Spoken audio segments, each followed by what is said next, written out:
La bala atravesó el pecho del capitán Pierre Dubois antes siquiera de oír el disparo.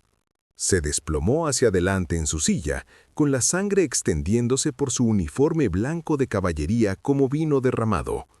Tras él, la cabeza de su teniente se echó hacia atrás. Otra muerte invisible. Luego otra. Luego 5 más. En 12 segundos, una compañía entera de dragones franceses se desplomó de sus caballos, abatida por un enemigo que ni siquiera podían ver. Se suponía que los españoles no debían tener armas como esta. 23 de noviembre de 1808. El paso de montaña de Somosierra, 80 kilómetros al norte de Madrid. El general Claude Victor se quedó paralizado, con el catalejo temblándole en la mano. Había luchado en Egipto, Italia y Austria. Había visto a Napoleón aplastar a los prusianos en Jena, pero nunca había visto nada igual. Soldados de caballería profesionales, los mejores de Europa, cayendo como campesinos ante un pelotón de fusilamiento. La diferencia: estas muertes se produjeron a 500 metros de distancia. Alcance imposible, precisión imposible, arma imposible. ¿Con qué demonios disparan?, susurró Víctor. Su ayudante no supo qué responder. Tampoco los 2000 cadáveres franceses que cubrirían estas montañas al atardecer. 3 meses antes, nadie en París tomaba en serio a los españoles. ¿Por qué lo harían?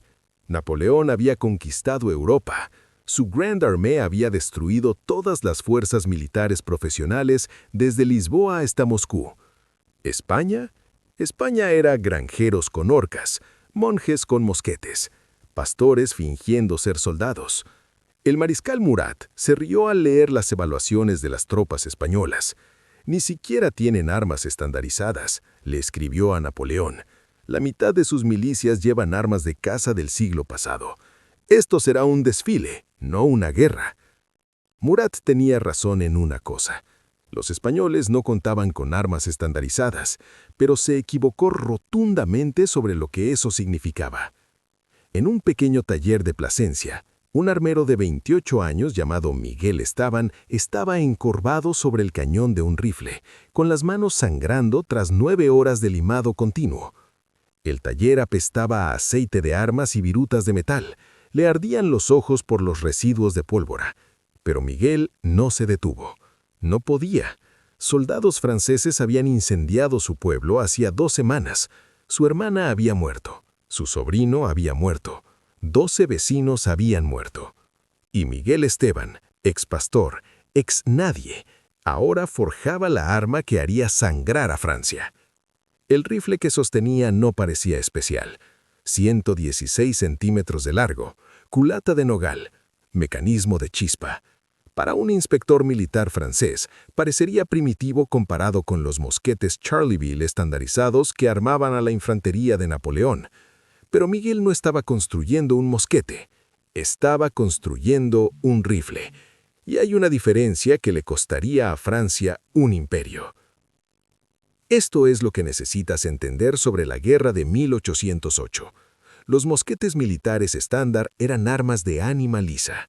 La bala resonaba por un cañón liso, saliendo con la precisión de un borracho lanzando piedras. ¿Alcance efectivo? Quizá 80 metros en un buen día. ¿Tiempo de recarga? De 60 a 90 segundos para un soldado entrenado. La doctrina de batalla exigía disparar en ráfagas masivas, con la esperanza de que alguna bala impactara en algo. Era una guerra de volumen. Disparar y rezar, al estilo del siglo XIX. El rifle de Miguel tenía ranuras espirales palladas en el cañón, estriado. La bala giraba al volar, estabilizándose como un pase perfecto de mariscal de campo. ¿Alcance efectivo? 300 metros con precisión letal. Algunos tiradores expertos podían dar en blancos a 500 metros.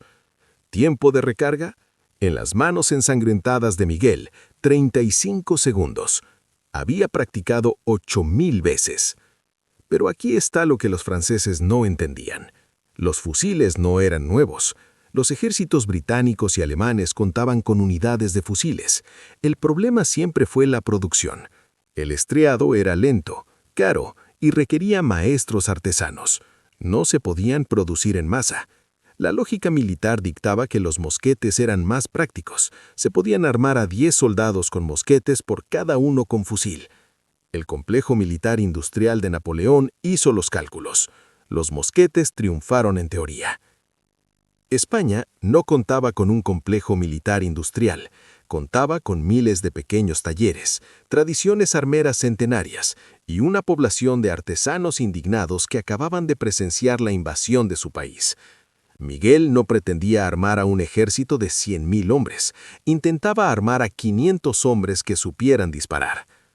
«Nunca terminarás a tiempo», dijo Rafael Cortés, antiguo compañero de casa de Miguel, ahora su compañero de afilar en este abarrotado taller. Rafael tenía 42 años, le faltaban 2 dedos por un accidente en la forja, y era el mejor tirador que Miguel había visto en su vida.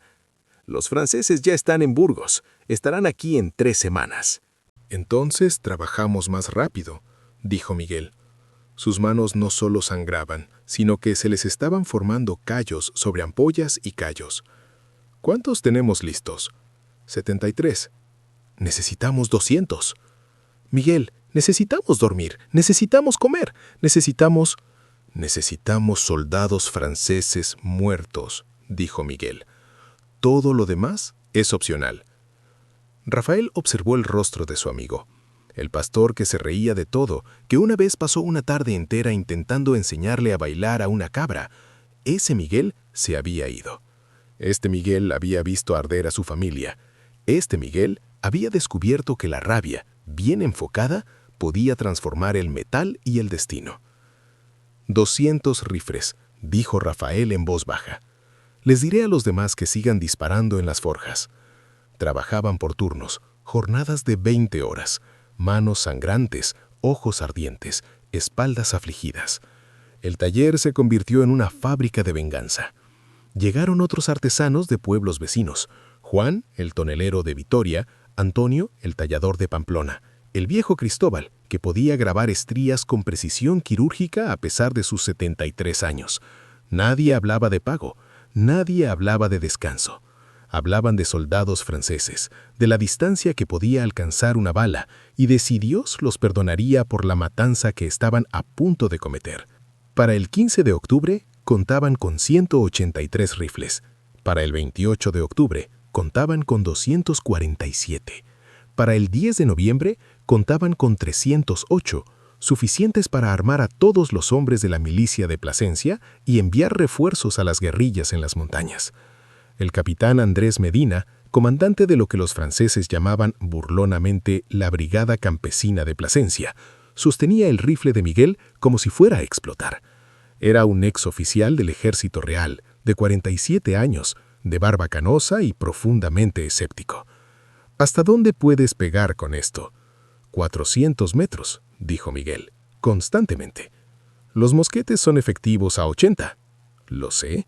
¿Me estás diciendo que tus rifles de taller son 5 veces mejores que los estándar militares?» «Te digo que puedo atravesar ese árbol con una bala desde aquí». Miguel señaló un roble a 400 metros de distancia. «Elige una rama». Medina entrecerró los ojos. «El que parece un dedo doblado, lado izquierdo». Miguel cargó en 30 segundos. Apuntó durante 5 segundos. Disparó. La rama explotó en pedazos. Medina se quedó muy quieto. «¿Cuántos hombres pueden disparar como tú?» 73 confirmados. 100 aprendiendo. Todos cazadores antes de esta guerra. Todos furiosos. ¿Enojado? «Los soldados franceses mataron a nuestras familias, capitán. Ya no echamos de menos a nadie». Aquí es donde la ventaja accidental de España se convirtió en la pesadilla de Napoleón. Los franceses contaban con soldados profesionales, jóvenes campesinos entrenados para marchar en formación y disparar al recibir órdenes. Los españoles contaban con cazadores, hombres que habían pasado 30 años acechando ciervos en bosques de montaña, calculando la deriva del viento y el desnivel, aprendiendo paciencia y precisión, porque fallar significaba que su familia pasaría hambre. Ahora cazaban a oficiales franceses y nunca fallaban. El entrenamiento comenzó de inmediato. Medina era un profesional. Entendía el significado de los rifles de Miguel. Doctrina de batalla estándar, inútil. No se alineaban los fusileros, no se los desperdiciaba en descargas, se los posicionaba como asesinos quirúrgicos. Eran francotiradores antes de que alguien inventara la palabra francotirador. Primero ataca a los oficiales, dijo Medina, dirigiéndose a la milicia reunida. No a los soldados, a los oficiales, a los hombres a caballo, a los hombres con uniformes elegantes, a los hombres que dan órdenes. Toda batalla es coordinación. Si rompe su coordinación, rompe su ejército. El joven Eduardo Ruiz levantó la mano. Era 19 años, aprendiz de panadero, y aún no se dejaba crecer la barba. ¿Y si fallamos? Entonces recargas y vuelves a intentarlo en 30 segundos. Los franceses necesitan 90 segundos. Tienes 1 minuto de ventaja y están indefensos. Úsalo. Pero, capitán, insistió Eduardo, ¿y si tengo miedo? ¿Y si me tiemblan las manos? Rafael dio un paso hacia adelante. Te temblarán las manos, las mías todavía. Pero el problema con el miedo es que los franceses están más asustados. No entienden de dónde viene la muerte. Son invisibles para ellos. Son fantasmas con armas. Deberían estar aterrorizados. Practicaron durante 2 semanas. Nada de marchas, nada de ejercicios de formación. Practicaron ocultación, cálculo de distancias, control de la respiración y disciplina en el gatillo. Practicaron hasta que sus hombros quedaron morados por las contusiones del retroceso y sus dedos sangraron por las quemaduras por fricción. Practicaron hasta que los rifles se convirtieron en extensiones de sus cuerpos. Miguel observó a Eduardo durante el entrenamiento. El chico temblaba tanto que no podía dar en el blanco a 50 metros, pero para el 10º día ya estaba a 200.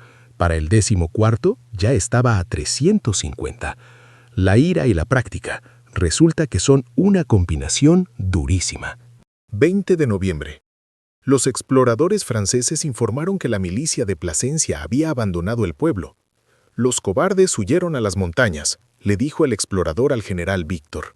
Típico comportamiento español. No librarán una batalla de verdad. Víctor sonrió. Esto iba exactamente como lo había previsto. Envía al 12º de dragones a perseguirlos. Acabemos con esta farsa. El 12º regimiento de dragones era caballería de élite.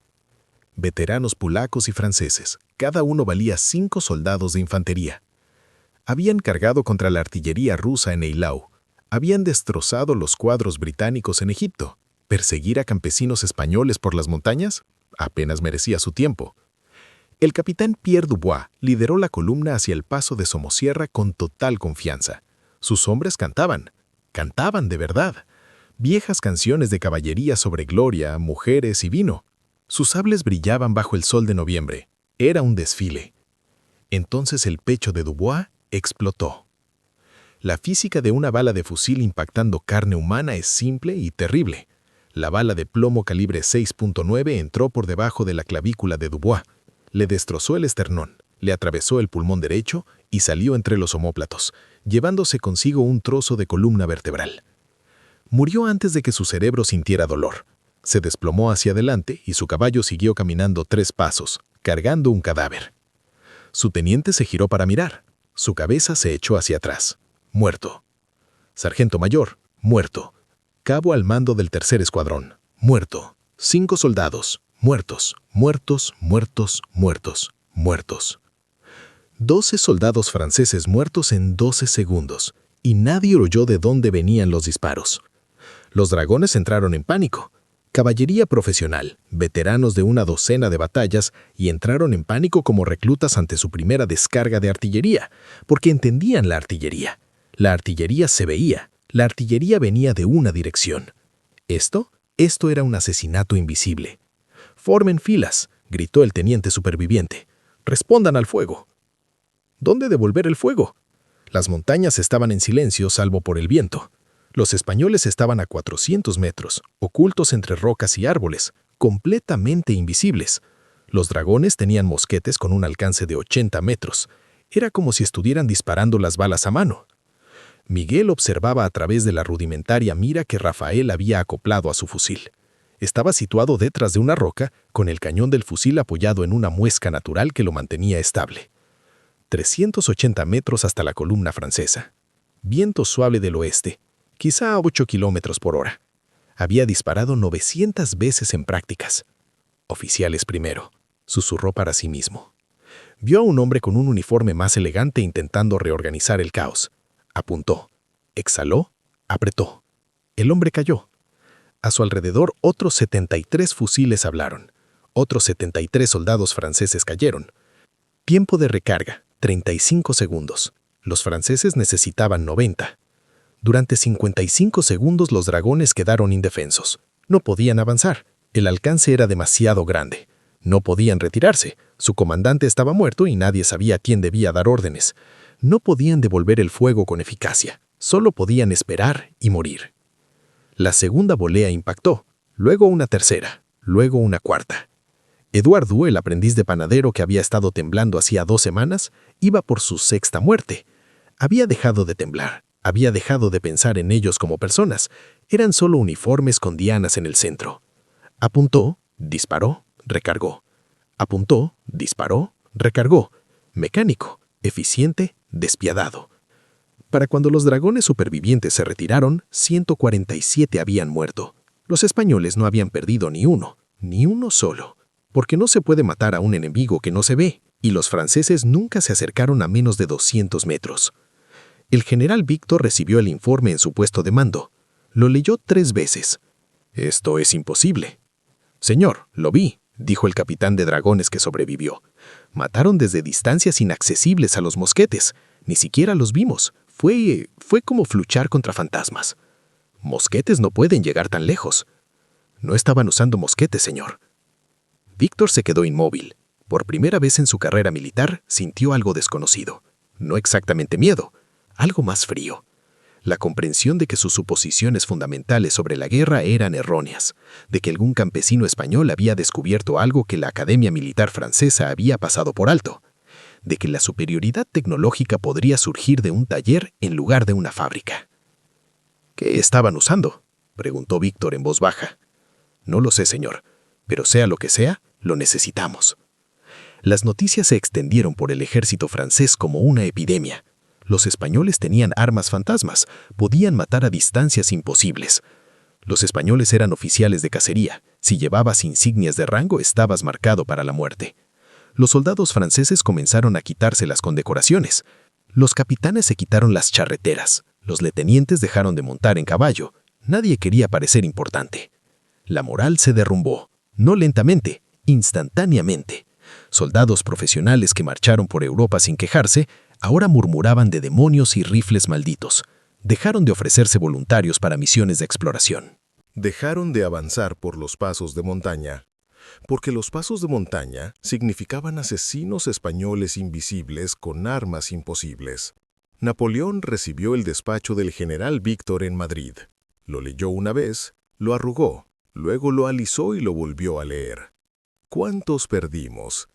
Las estimaciones varían, Su Majestad. Mínimo 2.000 muertos por estos ataques con fusiles, posiblemente 3.000. ¿De los campesinos? De campesinos con muy buenos rifles, Su Majestad. Napoleón caminó hacia su mapa de España. Había planeado estar en Lisboa para Navidad, luego Portugal, luego Gibraltar, luego tal vez cruzar al norte de África. Se suponía que España sería la parte fácil. Una campaña de 3 meses, una nota al pie. «Esos rifles», dijo Napoleón, ¿podemos capturar algunos? ¿Estudiarlos? «Lo hemos intentado, Su Majestad. Los españoles prefieren destruirlos a dejarlos caer en nuestras manos.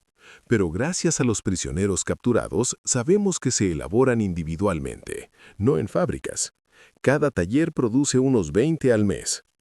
¿Entonces no podemos producirlos en masa incluso si robamos los diseños? No, Su Majestad». Napoleón se mantuvo en silencio un buen rato. ¿Cómo se lucha contra un enemigo invisible usando armas invencibles? Nadie respondió, porque nadie sabía. Esto es lo que convierte esta historia en la versión del siglo XIX de una startup que revolucionó a un gigante tecnológico. Francia contaba con el complejo militar industrial. Tenían la financiación, la infraestructura y las mentes militares más brillantes de Europa. Habían optimizado la guerra hasta convertirla en ciencia. Mosquetes de producción en masa, ejercicios estandarizados, doctrina probada. Era eficiente, escalable. Se suponía que sería imbatible. España tenía talleres, tenía artesanos que no podían aumentar la producción, pero sí optimizar la calidad. Tenían cazadores que no podían marchar en formación, pero disparaban como demonios. Tenían desesperación y rabia, y nada que perder. Y se dieron cuenta de que a veces 500 artesanos expertos superaban a 100,000 obreros de fábrica. Esto es lo que no enseñan las academias militares, esto es lo que se omite en las clases de historia, porque no encaja con la narrativa. Se suponía que Napoleón era invencible. Se suponía que los ejércitos profesionales debían vencer a las milicias. Se suponía que la tecnología provenía de las instituciones, no de pastores furiosos en talleres de montaña. Pero Miguel Esteban y sus manos sangrantes cambiaron la guerra. No para siempre, ni siquiera por mucho tiempo. En 2 años, los ejércitos europeos empezarían a adoptar armas estriadas y tácticas de francotirador. Pero durante un invierno brutal en España, las guerrillas españolas dominaron las montañas, mataron con precisión quirúrgica, hicieron sangrar a Francia con 1000 cortes invisibles. Para diciembre de 1808, Napoleón tuvo que retirar 40,000 soldados de otros teatros de operaciones solo para mantener a España. Para 1809 fortificaba las rutas de abastecimiento porque los fusileros españoles mataban a sus correos. Para 1810, la guerra de guerrillas española le costaba a Francia el equivalente a una gran batalla cada mes, solo que se distribuía en 1000 pequeños enfrentamientos, cada uno invisible, cada uno mortal. Observadores británicos en Portugal documentaron las tácticas. El capitán William Napier escribió en su diario: «Los españoles han descubierto un método de guerra que deja obsoleta nuestra doctrina habitual. No nos enfrentan en combate abierto, donde nuestra disciplina debería prevalecer. Atacan desde ocultos a distancias que no podemos contrarrestar. He visto la destrucción de compañías francesas en disparar un solo tiro. Esta no es una guerra honorable, pero es devastadoramente efectiva». Bajas francesas en España entre noviembre de 1808 y marzo de 1809. Se estima que 12,000 muertos, no en batallas, de francotiradores, de asesinos invisibles en las montañas, de fusiles que no se suponía que existieran. Miguel Esteban sobrevivió la guerra, vivió hasta los 67 años, nunca volvió al pastoreo. Tras la retirada francesa, abrió una escuela de armería en Madrid. Formó a 3 generaciones de artesanos españoles en técnicas de estriado. Cuando falleció en 1847, 1,700 personas asistieron a su funeral, entre ellos 3 veteranos franceses que habían luchado en España y querían conocer al hombre que los inmortalizó. Uno de ellos, un ex capitán llamado Jacques Mercier, pronunció el panegírico. «Lo odiábamos», dijo Mercier. «Durante 3 años odiamos a este hombre que nunca habíamos visto, el asesino invisible, el francotirador demoníaco, el hombre que nos hizo temer a las montañas vacías. Pero ahora lo entiendo. Era solo un pastor que amaba a su familia. Nos llevamos a su familia, él se llevó a nuestro ejército. La guerra es una matemática horrible. Hoy honoro la ecuación que venció a Napoleón». Rafael Cortés murió durante la guerra, muerto por artillería francesa en 1811 mientras defendía Barcelona. Tenía 53 años. Su fusil se conserva en el Museo Militar de Madrid con número serial 002, el segundo fusil fabricado en el taller de Miguel. Las placas del museo indican que mató a 37 soldados franceses confirmados. La cifra real probablemente sea mayor. Eduardo Ruiz, el aprendiz de panadero que no paraba de temblar, sobrevivió. Volvió a la panadería. Nunca habló de la guerra. Su nieto escribió que Eduardo se despertaba gritando hasta morir a los 72 años, todavía viendo a los dragones franceses caer de sus caballos, todavía sintiendo el retroceso del fusil, todavía contando cadáveres que sumaban a los nochmaros. El capitán Andrés Medina ascendió a general. En 1815 escribió un manual de tácticas militares titulado Guerra asimétrica, lecciones de la península. Las academias militares europeas lo estudiaron durante 50 años. La sección sobre tácticas de francotirador influyó directamente en las unidades de tiradores estadounidenses durante la Guerra de Secesión. El principio fundamental de Medina: 10 tiradores expertos con armas superiores derrotarán a 100 soldados promedio con equipo estándar. La calidad supera a la cantidad cuando se posicionan adecuadamente. Los fusiles se volvieron legendarios. Los soldados franceses los llamaban lengua del diablo. Los guerrilleros españoles los llamaban justicia. Tras la guerra, varios ejércitos europeos intentaron replicar el diseño. Los fusiles Baker británicos incorporaron elementos. Los cazadores prusianos adoptaron tácticas similares. El ejército estadounidense estudió las técnicas de la guerrilla española al luchar contra las tribus indígenas americanas y posteriormente durante la Guerra de Secesión. Pero aquí está lo que nadie quiere admitir. Los fusiles no eran mágicos. Las tácticas no eran geniales. Solo se trataba de gente enfadada con buena puntería que se negó a luchar bajo las condiciones de Francia. Eso es todo. Esa es la historia completa. España no derrotó a Napoleón con una mejor estrategia, más soldados ni intervención divina. Lo derrotaron diciendo, no vamos a jugar a ese juego, e inventando uno nuevo. Piénsenlo. Los franceses tenían todas las ventajas. Mejor entrenamiento, mejor financiación, mejor logística, mejor en todo. Y perdieron contra artesanos con rifles afilados a mano porque la guerra no se trata solo de recursos. Se trata de adaptación. Se trata de encontrar tu ventaja única y explotarla sin piedad. España no podía ganar una guerra convencional, así que se negó a librarla. Obligaron a Francia a seguir su juego, y Francia no se adaptó con la suficiente rapidez. Esto es lo que hace que esta historia sea relevante hoy. ¿Cuántas veces has visto a una gran institución con recursos infinitos verse trastocada por un pequeño equipo que simplemente se negó a seguir las reglas establecidas? ¿Cuántas veces has visto a una tecnología inferior ganar porque estaba optimizada para el problema real, en lugar del problema teórico? ¿Cuántas veces has visto a un equipo desfavorecido ganar simplemente cambiando el juego? España, en 1808, es cada startup tecnológica que derrotó a una empresa ya establecida, cada campaña de marketing de guerrilla que aplastó a un gigante corporativo, cada vez que alguien dijo, sus reglas son una tontería, lo estamos haciendo diferente, y ganó. Miguel Esteban no inventó el estriado, no inventó las tácticas de francotirador, no inventó la guerra de guerrillas. Simplemente tomó conceptos existentes, los combinó con la necesidad desesperada y los optimizó hasta que se volvieron imparables. Fue un pastor con las manos ensangrentadas que decidió que toda la doctrina militar francesa estaba equivocada. Y tenía razón. Las consecuencias estratégicas duraron décadas. Napoleón llamó a España su úlcera española, una herida que nunca cicatrizó, que consumía constantemente recursos y debilitaba sus campañas más importantes. Los historiadores argumentan que la guerra de guerrillas española contribuyó directamente al fracaso de su campaña en Rusia. Aquellos 40.000 soldados atrapados en España los necesitaba en Rusia.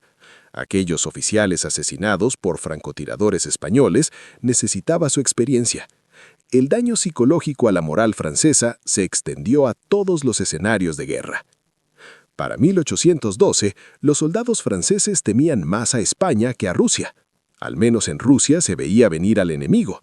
En España, la muerte llegaba de la nada, arrastrada por bolastras silenciosos disparados por hombres que jamás verías.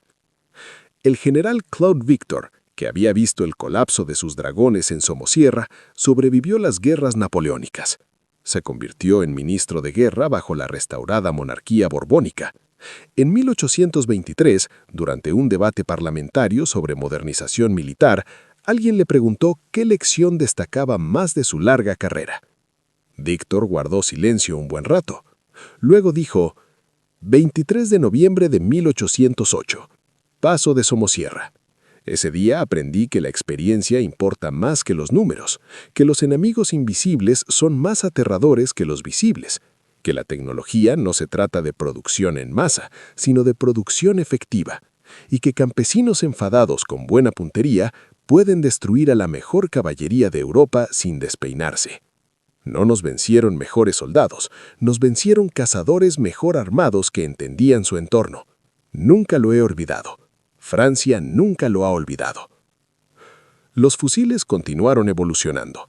Para la década de 1840, la mayoría de los ejércitos europeos habían adoptado los mosquetes estriados como estándar. La Guerra de Secesión estadounidense se definiría por la tecnología de los fusiles. Los tiradores de la Unión y la Confederación emplearon tácticas derivadas directamente de las guerrillas españolas. Los francotiradores de la Primera Guerra Mundial estudiaron las técnicas españolas de guerra de montaña. La doctrina militar moderna sobre la guerra asimétrica se remonta al taller de Miguel Esteban. Pero esto es lo que se entierra. Esto es lo que las clases de historia no enseñan. La milicia de Plasencia, los campesinos con las manos ensangrentadas que transformaron la guerra, la mayoría murió pobre.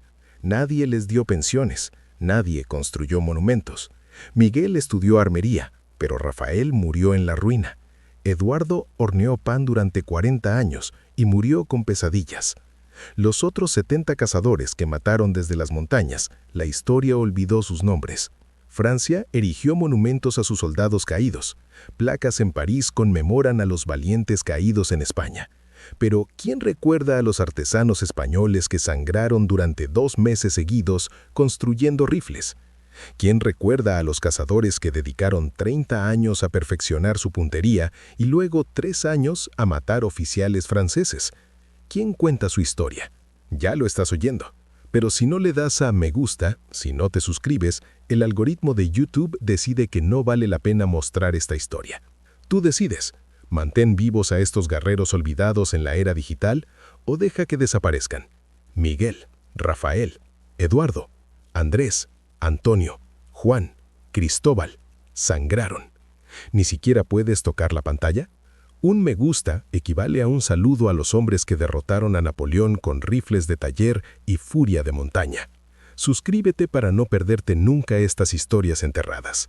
Comenta justicia ahora mismo. Lleguemos a los 2000. Demostremos a YouTube que la historia enterrada importa. Hagamos a Miguel Esteban inmortal. Lo cierto es que esta batalla fue solo un momento en una guerra de 5 años. La historia no termina en Somosierra. Lo que ocurrió 3 meses después conmocionó incluso a Napoleón. ¿Qué ocurrió cuando los franceses finalmente capturaron uno de los fusiles de Miguel y intentaron rehacerlo? ¿Qué ocurrió cuando Gran Bretaña intervino y empezó a suministrar sus propios fusiles a las guerrillas españolas? ¿Qué le ocurrió al teniente francés que sobrevivió a la masacre y pasó 2 años buscando a Miguel Esteban? Ese es el siguiente video, pero solo los suscriptores reciben notificaciones. ¿Quieres el resto de la historia? ¿Quieres saber hasta qué punto se extendió la tecnología del fusil español? ¿Quieres saber qué pasó cuando Miguel conoció al oficial británico que había estado estudiando sus tácticas? Entonces suscríbete ahora, porque no publicaré la segunda parte a menos que lleguemos a 2000 comentarios diciendo parte 2. Demuestra que no solo estás navegando, demuestra que te importa la historia que no enseñan, demuestra que estos guerreros no sangraron en vano. Pulsa la campana. El siguiente video revela el arma que Gran Bretaña mantuvo en secreto durante 60 años, el rifle que combinaba la artesanía española con la fabricación británica, y por qué Napoleón intentó prohibirlo mediante la Convención de Ginebra.